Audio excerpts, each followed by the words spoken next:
Hi, this is Miss K. In today's video, I'll show you how to pin a post on Facebook using your Android device. To get started, open the Facebook app and sign in to your account if you haven't already. Go to your profile or the Facebook page where you want to pin a post. Scroll through your posts and find the one you want to pin. Tap the three-dot menu in the top right corner of the post. If your account or page supports this feature, tap Pin Post or Pin to Top.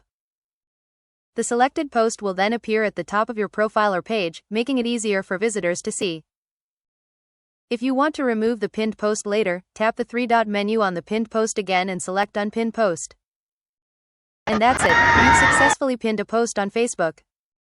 Happy watching! Don't forget to like, share, and subscribe for more helpful tutorials.